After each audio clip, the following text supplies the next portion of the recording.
하나님 말씀은 베드로후서 1장 1절로 11절까지입니다. 베드로후서 1장 1절부터 11절까지입니다.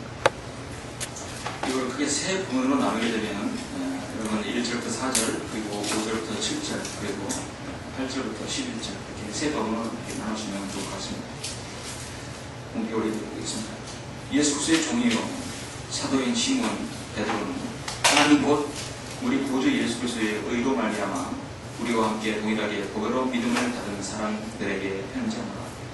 하나님과 예수 우리 주를 아는 지식을 통해 너에게 은혜와 평강이 더 많아지기를 바라노니 즉 그의 신성의 능력이 생명과 경건에 속한 모든 것을 우리에게 주심에 따라 우리를 영광과 덕에 이르도록 부르신 분에 관한 지식을 통해 그리 되기를 바라노라. 이로써 우리에게 지극히 크고 귀한 약속들을 주심은 너희로 하여금 이 약속들을 통해서 정력으로 인해 세상에 있게 된 타락을 피하여 하나님의 본성에 동참하는 자가 되게 하려 하십니다. 이뿐만 아니라 너희가 하나님의 본성에 동참하고 구원받은 이후에 이뿐만 아니라 너희가 더욱 전심전력하여 너희의 믿음의 덕의 지식을, 지식의 절제를, 절제의 인내를, 인내의 경건의 형제 우애를, 형제 우애의 사랑을 더하라. 이런 것들이 너희 안에 있어 풍성해지면 그것들이 너희로 우리 주 예수 그리스도에 대한 지식에 관한 게으르거나 열매없는 자가 되지 않게 할 것이라. 그러나 이런 것들이 결여되어 있는 자는 눈물고 멀리 볼 수 없으며 자신이 옛 죄들에서 깨끗게 된 것을 잊은 것이라. 그러므로 형제들아 오히려 더욱 힘써서 너희의 부르심과 택하심을 확고히 하라.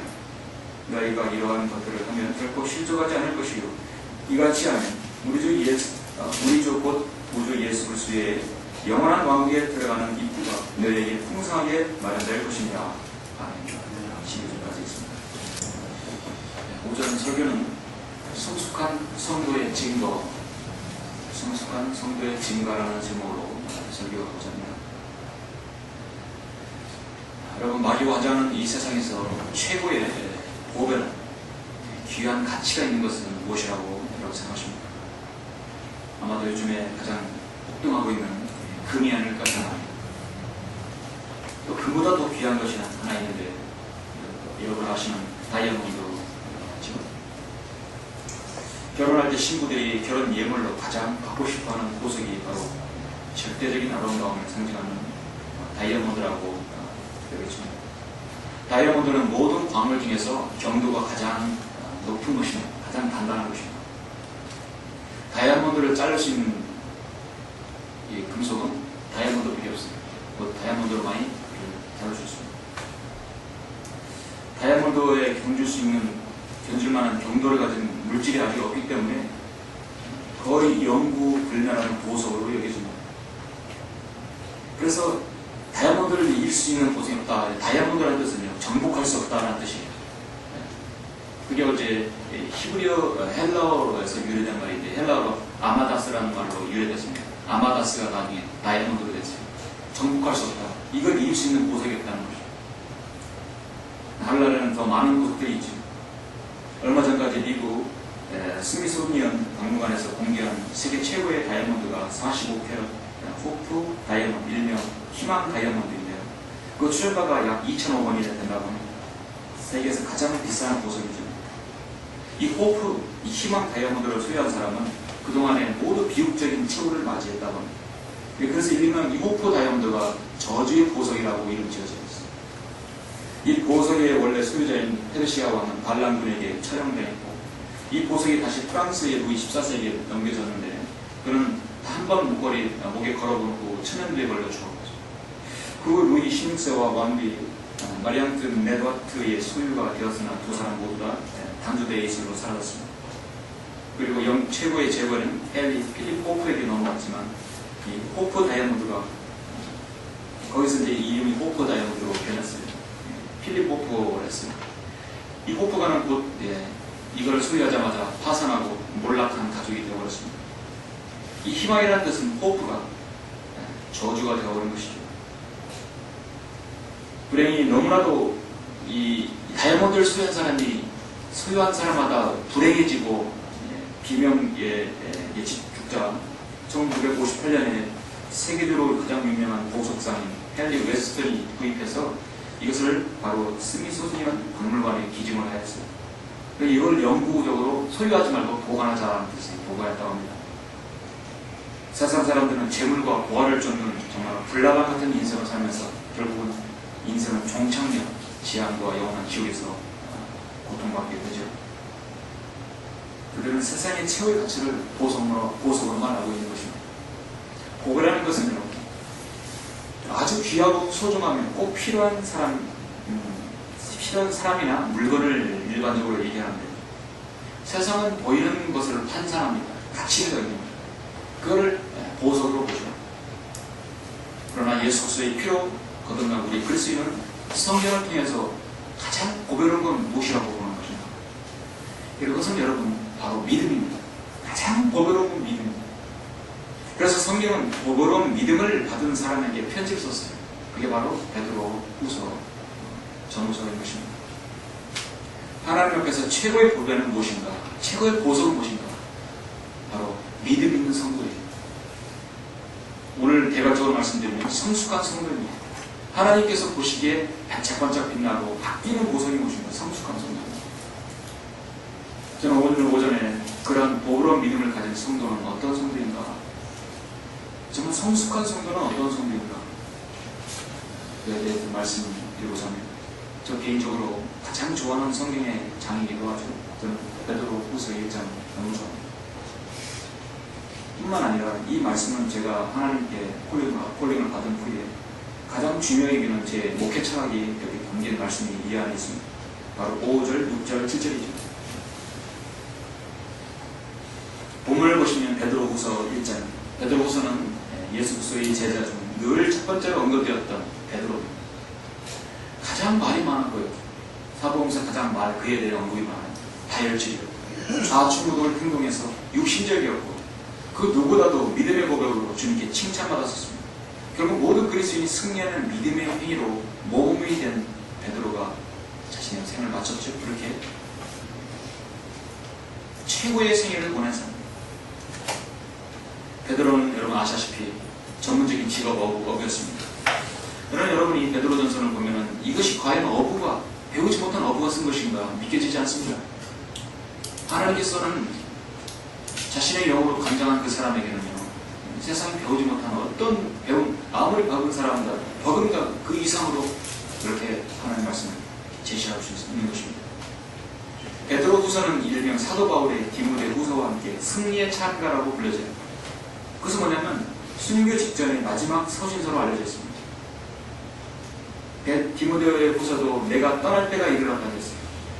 내가 죽기 직전에 사도 바울도 자신이 죽음을 알았습니다. 그리고 디모데후서를 승리의 찬가를 썼으며, 베드로후서도 자신이 십자가에 거꾸로 못 박혀 죽기 직전 베드로후서를 기록했습니다. 이때가 AD 66년입니다. 베드로 전서가 언제 기록됐냐면 60년에 기록되었습니다. 그러니까 약 6년 뒤에 베드로후서를 기록했다는 것이죠. 약 6년간의 터울이 있어요. 그리고 여러분이 베드로후서 전서의 후서를 읽으면 그 문맥 문체를 틀리게 봅니다. 그 분위기가 완전히 틀려요. 아시다시피 베드로에게 유일하게 맡겨진 서신이에요. 베드로 전후서입니다. 베드로전서 1장에 보니까 예수 그리스도의 사도 베드로는 본토, 갈라디아, 카파도기아, 아시아와 비두니아에 흩어진 타국인들이라 했어요. 자신이 벌써 딱 사도가 됐다고 자신있게 서신을 쓰기 시작하죠. 좋습니다. 그러나 베드로후서의 문체는 어떻습니까? 예수 그리스도의 종이 사도라기죠. 저 자신이 먼저 종이라고 먼저 피를 한 것입니다. 자신이 떠날 때가 있다는 사실을 분명히 알고 있었죠. 오늘날 배운 제도권교회 목사들은 베드로후서의 기록면들을 AD 63년, 64년 이후로 보는데 그거까지 좋아요. 그런데 이 베드로후서를 로마에서 기록했다고 보는 많은 목사들이 그렇게 하는 걸 봅니다. 절대적으로 거짓말입니다. 베드로 로마에 가지 않았습니다. 베드로 로마에 갔다면 사도 바울을 로마에 갈 이유가 없지요. 다른 사람이 토대에 사도 바울을 사용하지 않았습니다. 종이라는 것은 절대적으로 복종하고 순종하고 겸손하고 충성을 의미하는 말이죠. 자신이 예수 그리스도의 종으로서 사용을 마쳤다는 것이죠. 이 서신의 수신자가 누구입니까? 여러분 2절 보시면 하나님과 예수 우리 주를 아는 지식을 통해 너희에게 은혜와 평강이 더욱 많아지기를 바라노니 즉 그의 신성의 능력이 생명과 경건에 속한 모든 것을 우리에게 주심에 따라 우리를 영광과 덕에 이르도록 부르신 분에 관한 지식을 통해 그리 되기를 바라노라. 누가? 바로 1절에서 같이 예수 그리스도의 의로 말미암아 우리와 함께 동일하게 보배로운 믿음을 받은 사람들, 바로 보배로운 믿음을 소유한 사람들에게 서신을 쓴 것입니다. 그 서신을 쓴 사람들은, 그 서신에서 받은 사람들은 하나님의 사절처럼 본성에 동참할 뿐만 아니라 이러한 것들이 갖춰져야 되지 않겠는가 하고 말하는 것이죠. 베드로전서나 베드로후서는 은혜와 평강이라는 말을 자주 씁니다. 은혜와 평강. 사도 바울의 전형적인 문제이기도 합니다. 은혜와 평강이 더욱 풍성하기를 바라는 마음에 이 편지를 썼다고 합니다. 모든 교회의 지도자가 바로 그런 마음이죠. 성도가 은혜와 평강 가운데 있는 것이죠. 이때까지는 외부의 핍박만 있으면 견디면 참으로 어떻게 정말 주님께서 새롭게 위로해 주시고 기대지만 끊임없는 초대교회의 핍박은 지속적이었습니다. 그렇기 때문에 보배로운 믿음을 소유한 사람들에게는 끊임없이 그들의 믿음이 섞게 될 여지가 있는 것이죠. 베드로전서를 쓴 후 6년 동안 교회 내부에는요 문제들이 생기는데 외부적으로도 생겼지만 내부적으로도 거짓 교사, 바로 하나님 말씀 가르친 자들이 몰래 들어와서 하나님이 예수 그리스도의 재림을 거부하는 자들이 그대로 생겨났다는 것입니다. AD 60년에도 성경을 변개시키는 자들과 예수 그리스도의 재림을 거부하는 자들이 있다니 있었습니다. 그래서 베드로전서나 후서나 모든 국민적인 교회에 향한 것은 그 보배로운 믿음을 소유한 모든 성도들이 은혜와 평강 가운데서 강건해지기를 바라는 것입니다. 강건해지길 바라는 것은 더욱더 정말 성숙한 성도가 되기를 바라는 것이죠. 이로써 우리에게 지극히 크고 귀한 약속들을 주시면 너희로 하여금 이 약속들을 통해서 정력으로 인해 세상에 있게 된 타락을 피하여 하나님의 본성에 동참하는 자가 되게 하려 하십니다. 본성에 동참하는 자. 즉 우리가 믿음으로 구원받았다는 것이죠. 하나님 같은 형상을 우리가 지니게 되었습니다. 영은 몸이 가지고 있었지만 여러분 영은 죽어 있었죠. 이제 영이 다시 살아남으로써 영은 몸이 하나님과 교제하시는 것이죠. 영으로 교제할 수 있어요. 어린 아기가 태어나면 우유를 먹고 자라죠. 그리고 앞으로 뒤집고 뒤도 뒤집고 또 스스로 엎드리고 나중에 일어서기도 합니다. 나중에 걷기도 합니다. 뛰기도 합니다. 나중에 말도 하면 자신의 의사를 표현합니다. 나중에 크면 부모를 거역하기도 합니다. 그러다가도 한 인격자로서 성장했을 때 예수 그리스도의 복음을 받아들이고 그 복음을 믿고 구원받게 됩니다. 정말 축복이요 감사가 있는 일이죠. 한 죄인이 태어나서 성장하다가 사회생활을 하고 세상에 있다가 예수 그리스도의 복음을 듣고 거듭나면 그 사람은 영적으로 다시 완전히 원어게인 하는 것입니다. 그러면 그 사람은 다시 또 영적인 어린 아기로서 성장을 해야 합니다. 몸은 어린이지만 영적인 것은 계속 성장을 해야 합니다. 성장은 무한 성장이에요. 여러분의 믿음, 여러분의 영적인 부분은요, 성장은 한계가 없습니다. 다만 그리스도의 장성 분량까지 성장하는 것이죠. 우리는 올라갈 때까지는 그 주님의 분량까지는 채우지 못하더라도 계속 그것을 추구해야 합니다. 마치 성도가 주님 앞에 서기까지 하나님의 개인적인 그 보배로운 믿음에 저는 그 탑을 쌓아가는 것이라고 보는 것입니다. 그 탑을 쌓아가는 사람이 진정으로 성숙한 성도가 아닌가 보는 것이죠. 성숙한 성도는 적어도 이 정도는 돼야 되지 않겠는가. 저 끝에 있는 그림이 보이십니까? 일전에 한번 소개한 적이 있을 것 같아요. 바다 밑에 보면 여러분 등대에 보면 등대가 빛을 비추면 멀리서 망망대해에서 길을 잃었고 좌표를 잃었을 때는 등대가 있으면 등대를 보고 가는 것입니다. 오로지 등대만 표대를 향해서 바라보고 가면 돼요. 그러면 그 등대까지 갈 수 있는 것입니다. 그 등대가 왔다 갔다 바람 불고 파도가 몰아칠 때 움직이거나 흔들려 버리면 어떻게 되겠습니까? 그 배가 그 등대를 보고 올 수 있겠습니까? 흔들리지 않아요. 흔들리지 않는 이유는 밑에 든든한 기반이 있기 때문에 믿음 위에 7가지 기반이 있기 때문에 딱 마지막에 좀 흔들리지 않는다는 것입니다.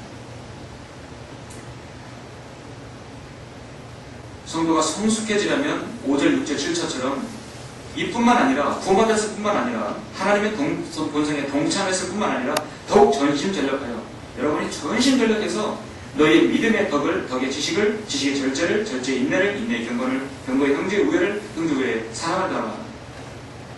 이것이 뒤섞여버리면 안 된다는 것입니다. 절대적으로 믿음과 지식과 절제와 인내와 사랑과 형제와 이렇게 막 뒤집박쳐 섞는 것이 아니라 절대적으로 5절에서 3가지, 6절에서 3가지, 7절에서 2가지 이것을 구분하셔서 순서를 기억하셔야 합니다. 지금 믿음의 덕을, 지식을, 지식의 절제, 절제의 인내, 인내의 경건을, 경건의 형제 우애, 형제 우애의 사랑을 한다. 그러므로 형제 우애와 사랑을 하지 못한다 한다면 결국 그 밑에 기반이 무엇인가 문제 있다는 얘기거든요. 만약에 여러분이 절제를 잘하지 못한다면 그 밑에 기반이 무엇인가 문제 있다는 얘기예요. 믿음의 문제가 있든지 덕의 문제가 있든지 지식의 문제가 있든지 내가 경건을 쌓지 못한다면 그 밑에 무엇인가 문제가 있다는 것입니다. 반드시 순서가 바뀌어서는 안 되는 것입니다. 저는 이것이 바로 성도의 성숙한 그 탑이라고 보여지는 것입니다. 성숙한 성도가 되면 말씀드렸듯이 그 증거가 무엇인가? 저는 이것을 낱낱이 7가지를 8가지를 개별적으로 설명이 너무 길기 때문에 성경에서 구분한 것처럼 5절, 6절, 7절 개별적으로 구분해서 말씀을 드리겠습니다. 먼저 5절에서 3가지를 말씀하고 있죠. 3가지 가장 중요한 것입니다. 성숙한 성도의 증거 첫 번째, 믿음의 덕의 지식을 쌓아야 한다는 것입니다. 믿음과 덕과 지식입니다. 이뿐만 아니라 너희가 더욱 전심전력하여 너희의 믿음의 덕의 지식을 쌓아야 했습니다. 여러분, 믿음이 무엇입니까? 너희는 믿음으로 말미암아 살으라고 로마서 1장 17절에서 갈라디아서 3장 11절에서 말씀하고 있습니다. 우리가 이 세상에 살 수 있는 것은 오직 복으로 믿음만이 살 수 있어요. 그 믿음이 없으면 살 수가 없습니다. 여러분의 복음을 전할 때 다른 사람은 뭐라고 합니까? 반드시 믿음이 있어야 된다고 하는 것이죠. 믿음. 예수 그리스도께서 당신의 죄의 문제를 해결해 놓으시기 위해서 2000년 전에 이미 다 죄값을 치러 놓으셨다. 그 사실을 당신이 믿기만 하면 되는 것이에요. 말씀이 내게 가까워 내 입에 있으며 내 마음에 있노라. 내가 내 입으로 주 예수를 시인하고 또 하나님께서 그를 죽은 자들로부터 살리신 것을 내 마음에 믿으면 구원을 받으리라. 첫 번째 믿음이 여기서 생기는 것이에요. 믿으면 구원을 받으리라. 이는 사람이 마음으로 믿어 이르고 입으로 고백하여 구원에 이르기 때문이다. 그를 믿는 사람은 누구나 부끄러움을 당하지 않느니라. 하나님께서 신경을 통틀어서 가장 기쁘게 보시는 사람, 믿음이 있는 사람입니다. 복으로 믿음을 소유한 사람입니다. 구약에는 이스라엘에서 그렇게 믿음이 없었어요. 보고야만 믿는 사람이기 때문에 말로 해서는 안 되는 것이에요. 근데 구약에는 믿음이라는 단어가 더 늦게 나오지 않습니다. 어떤 공사를 해도 여러분, 기초공사, 토목, 지방공사 가장 중요하죠. 믿음이 가장 중요합니다. 그 다음에 무엇이 있으면 덕이 있어야 되는데요. 덕을 한마디로 뭐냐면 믿음은 주 예수 그리스도의 은혜로 구원받은 신앙이라고 저는 말씀드리고 싶고, 덕이라는 것은 은혜와 감사와 겸손과 평강으로, 한마디로 은혜와 평강으로 어우러진 그리스도의 신앙 인격이라 저는 보아집니다. 이것은 예수 그리스도를 따르는 성품입니다.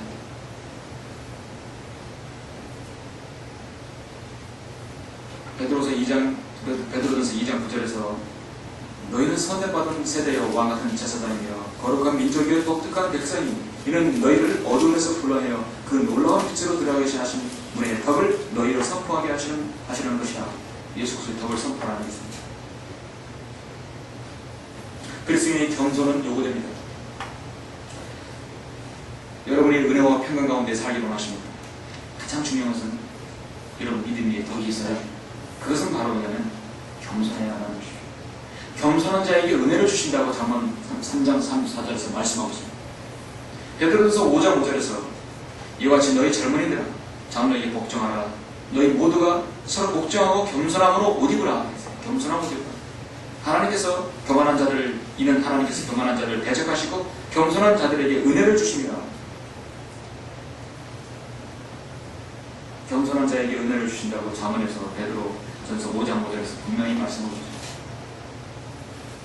교만과 겸손은 상극입니다.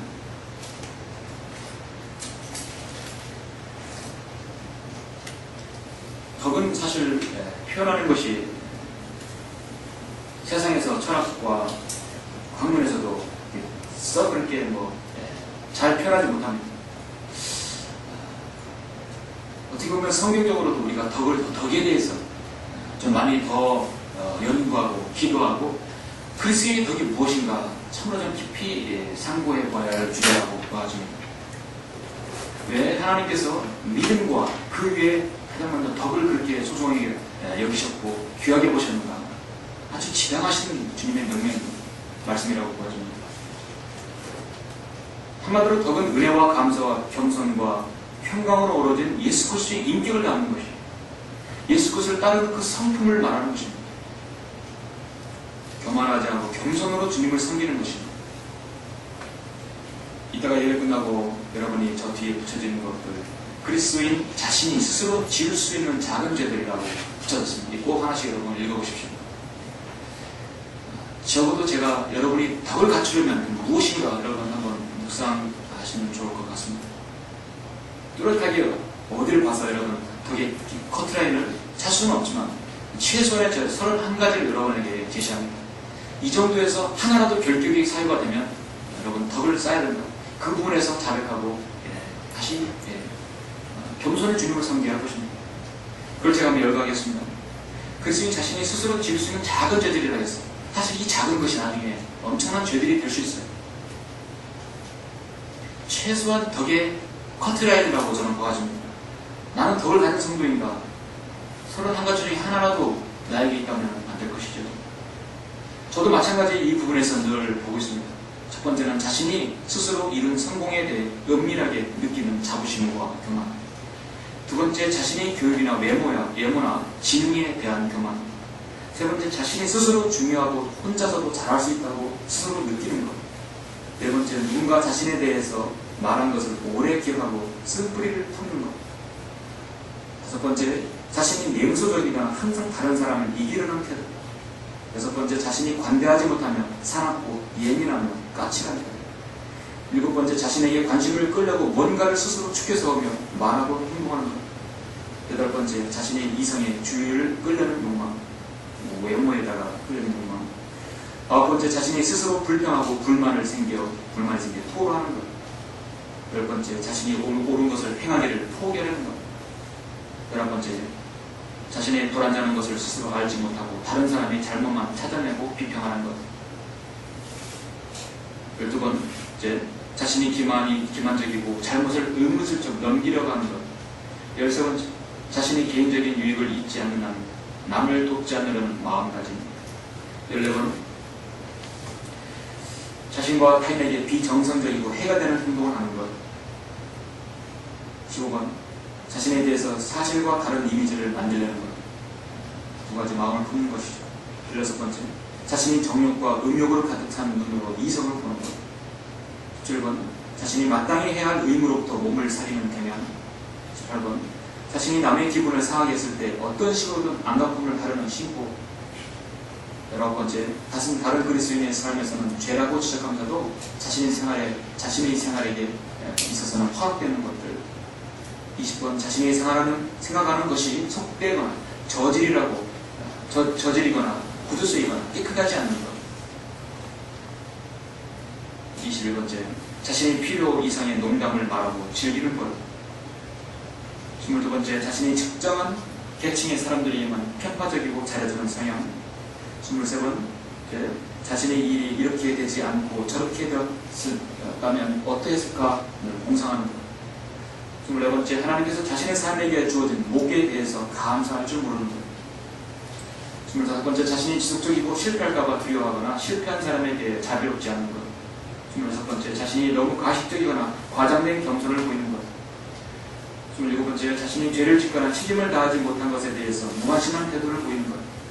자백하지 않는 것이죠. 28번째, 사람들이 얼마나 자신을 칭송하고 칭찬해 줄까 생각하는 것. 29번째, 사람들이 자신에 대해 적합한 말로 조언할 때 몸서리치는 것.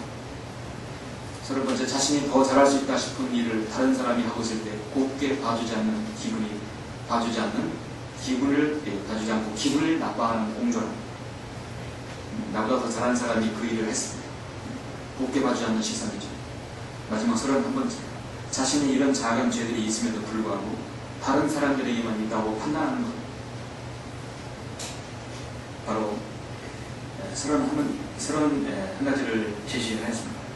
자, 여러분, 이것들이 나에게 하나라고 있어서는 적어도 저는 성숙한 성도라고 다음 기초가 올라갈 수 없다고 볼 것입니다.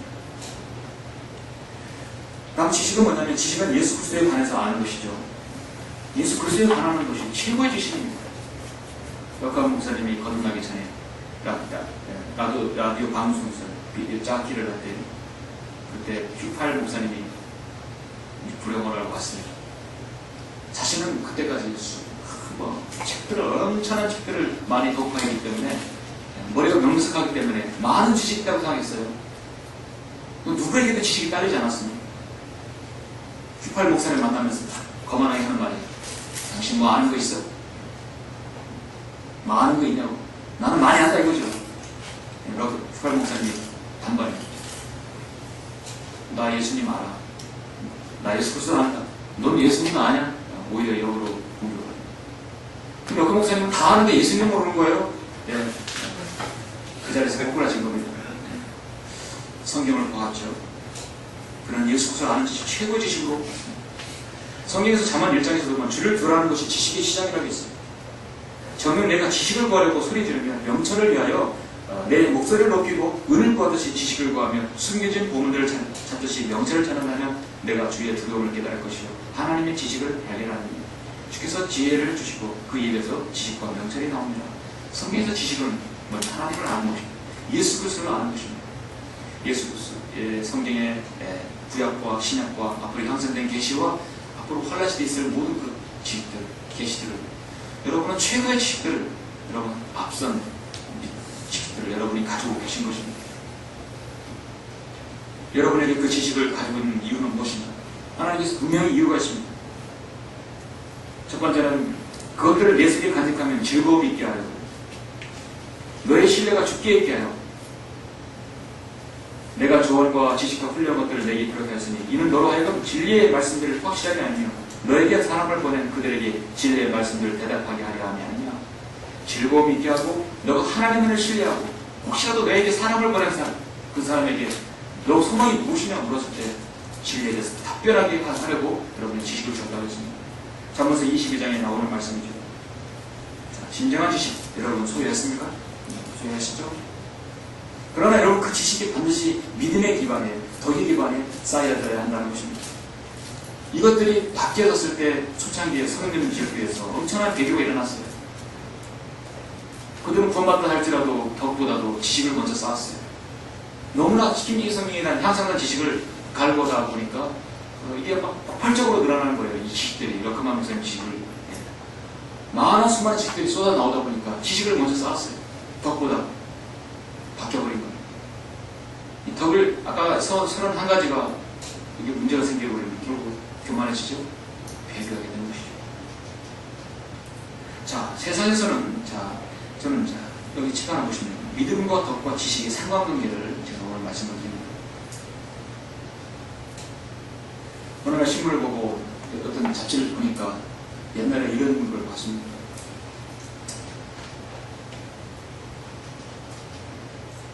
미국 백악관 장애인 차관보 짓는 강영호라는 차관보가 있죠. 우리나라 한국 사람이 가장 그래도 미국에서 출세했다는 사람 중에 한 명입니다. 그 사람은 1급 시각장애인, 앞을 못 보는 사람이에요. 그 사람이 말하는 것은 인생에서, 세상에서 성공하려면 3가지가 있어야 한다고 늘 말했던 사람입니다. 개인적으로 그 사람 참 나름대로 이렇게 무엇인가 읽은 사람이죠. 뭔가 아는 사람이에요.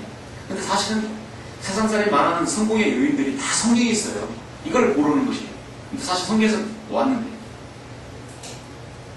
그가 말하는 것은 이 세상에서 성공을 하려면, 기업에 성공을 하면 헌신을 해야 된다.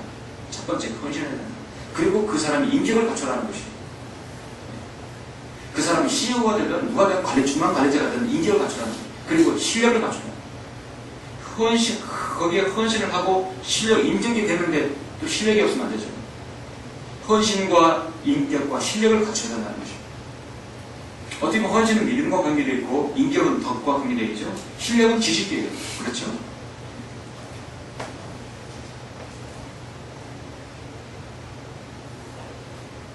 제가 또 글을 봤는데 기업에서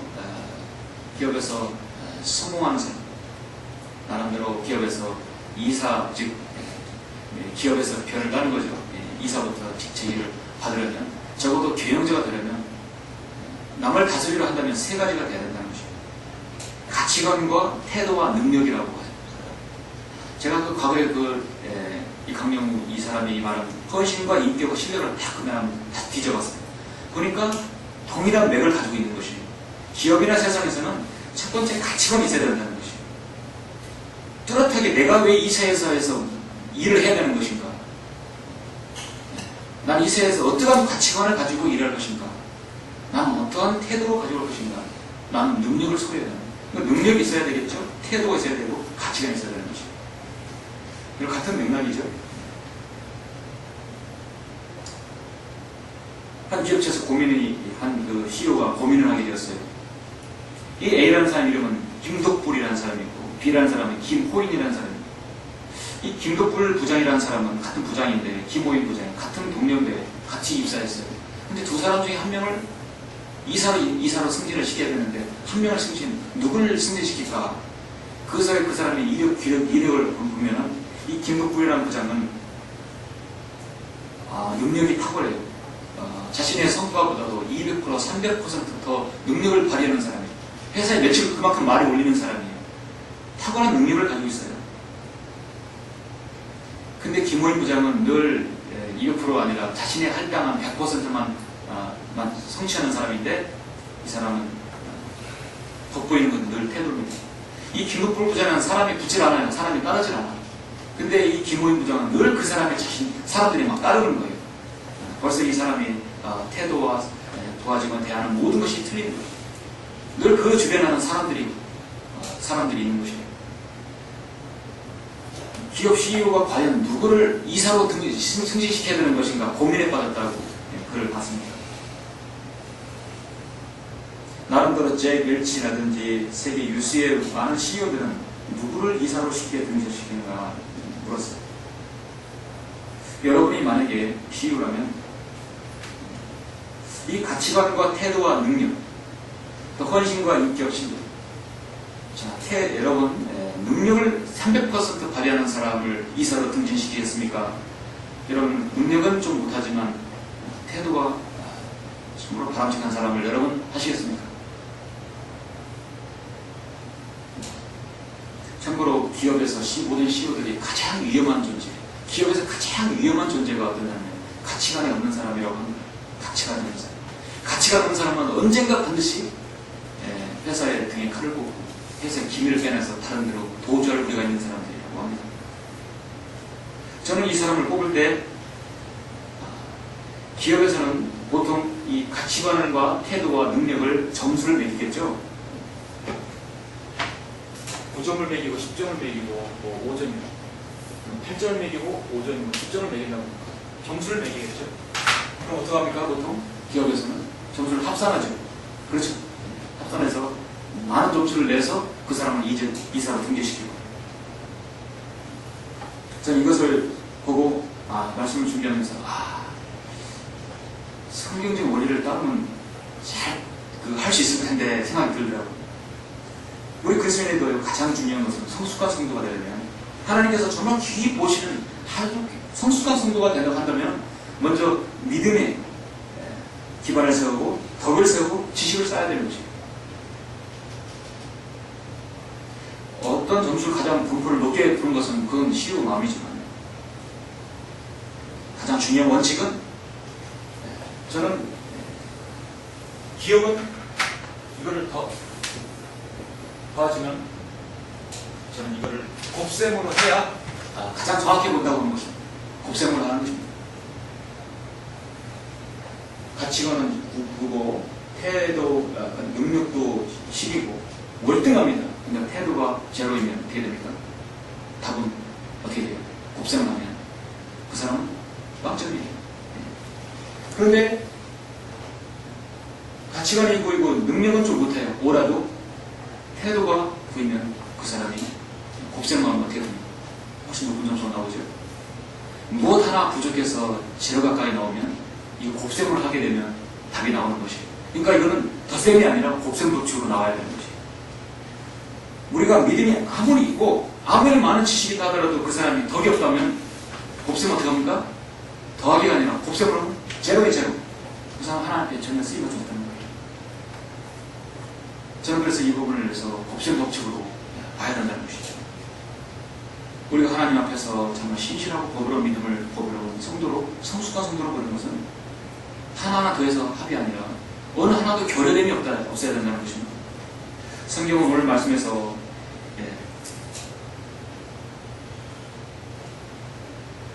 이런 것들을 너희 안에 있어 풍성해지면 그것들이 너희로 우리 주 예수 그리스도에 관한 지식에 관한 게으르거나 열매는 자가 되지 않게 할 것이라. 이런 것들이 결여되어 있는 자는 눈물고 멀리 볼 수 없다 하겠어요. 이제 제들에서 깨끗게 된 것을 잊은 것이다. 결여되어 있으면 곱셈을 하게 되면 무슨 점수가 낮게 나오죠.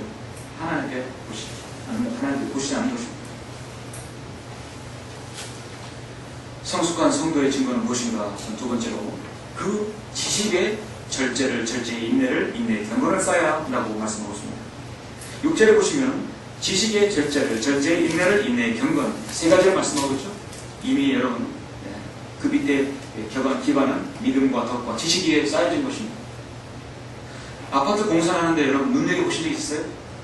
그런데 자세히 보면 가장 오래 걸리는 공사가 역시 토목공사하고 측량 설계더라고요. 그 지반 공사하고 지하 기반 시설들, 주차장이라든지 땅을 한참 파고 수도 전기 모든 시간들이 상당히 걸립니다. 지반 공사하는데 상당한 시간을 보내더라고요. 그리고 1층이 딱 올라가죠. 그리고 2층 올라가죠. 그러면요 눈 깜짝할 새에 막 5층, 6층, 7층 막 확 올라가 버립니다. 기반이 딱 닦여지면 그냥 올라가게 돼 있어요. 그냥 그 틀이 그냥 올라가잖아요.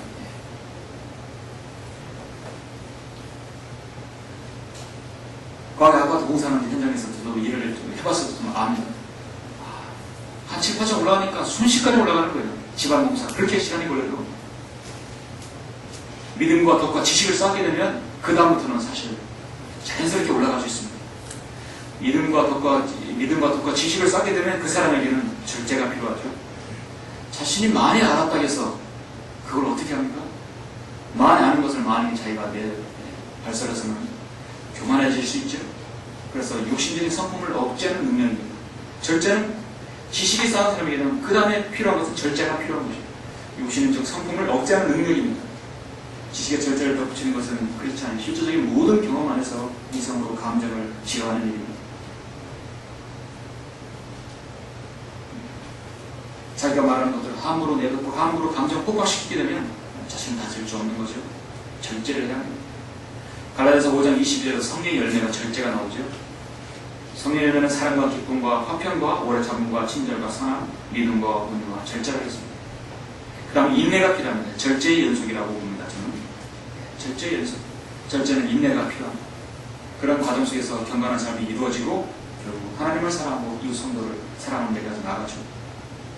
오히려 모든 일에 우리 스스로가 하나님의 일꾼임을 입증하기 위한 많은 인내와 환난과 궁핍과 곤란과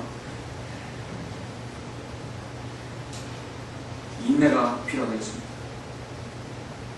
모든 기도와 간구로 성령 안에서 기도하는데 반드시 성도에게는 기도하면서 인내가 필요하다고 말씀하고 있습니다. 기도하는 그리스도인에게는 인내가 필요하죠. 기다림이 필요합니다. 절제와 인내가 쌓아지면 그 다음에는 경건이 자연적으로 쌓아질 수 있죠. 경건은 하나님과 일치하는 능력, 승리하기 위한 하루의 워밍업이라고 할 수 있고 하루를 마감하는 결산이라고 할 수 있죠. 하루를 시작하기 전에 주님과 대화하고 말씀과 기도로서 경건의 시간을 가져보신 적 있으시죠?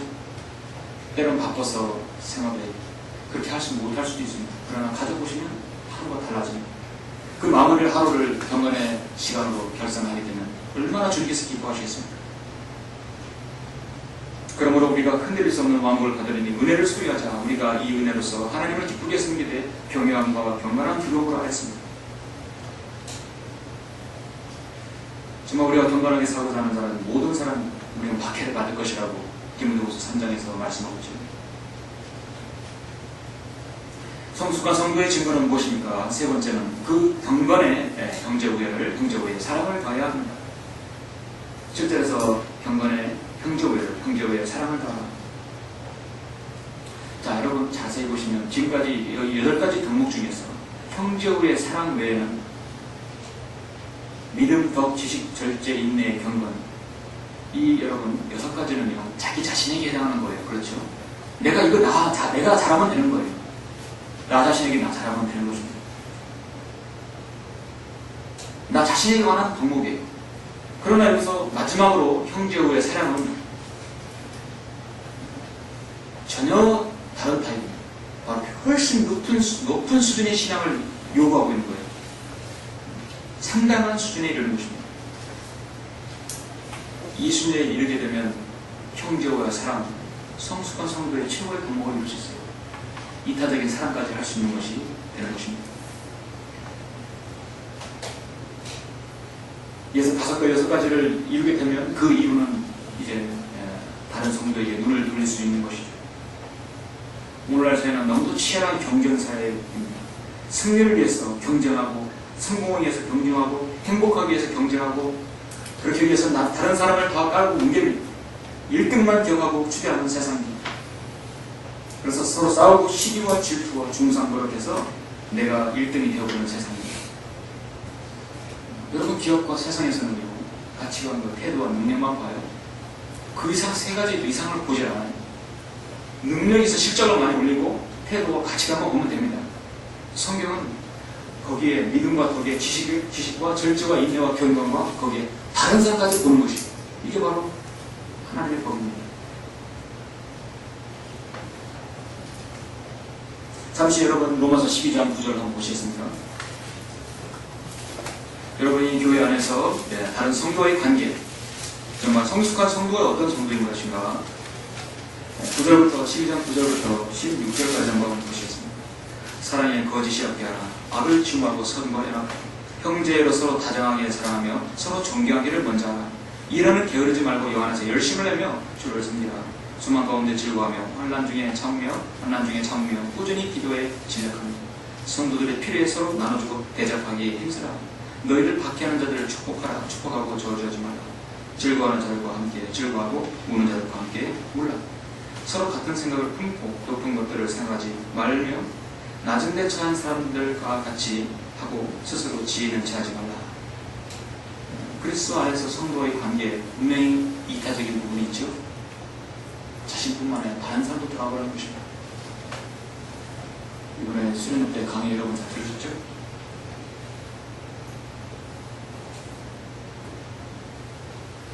묘기에 옛날에 어떤 믿음이 참 좋은 그리스도인 부부가 있었습니다. 아주 어려운 시절이었어요. 근데 이 그리스도인 부부가 서커스 구경을 갔어요. 이제 어려운 시절이기 때문에 큰 마음을 먹고 이제 갔습니다. 이제 줄을 서서 이제 대기 장소에서 기다리고 있는 것입니다. 근데 이 그리스도인 부부 바로 앞에 8명이 자녀를 데리고 줄을 서는 한 흑인 가정 부부가 있었어요.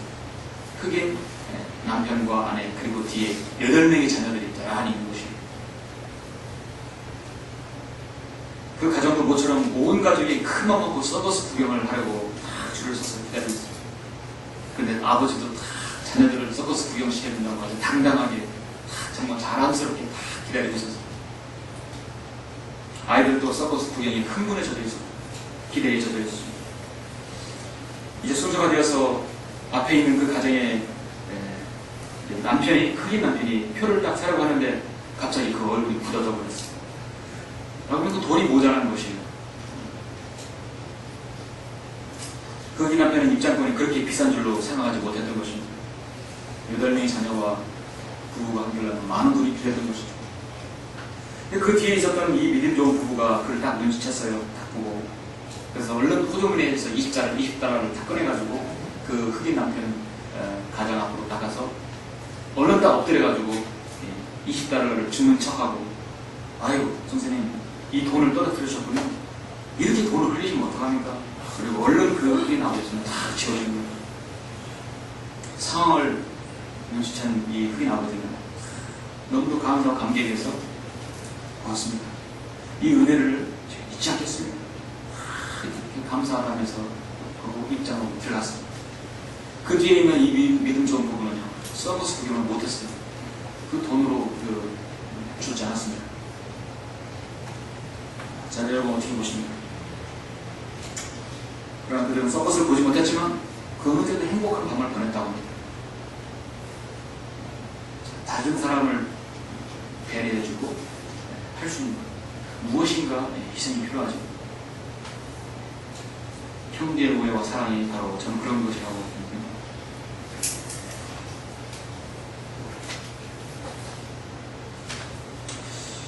자, 성도 여러분, 성숙한 성도의 그 비결을 5장 5절, 6절, 7절에서 보았고, 여러분 마지막 결말에서 8, 9, 12, 11절까지 보시겠습니다.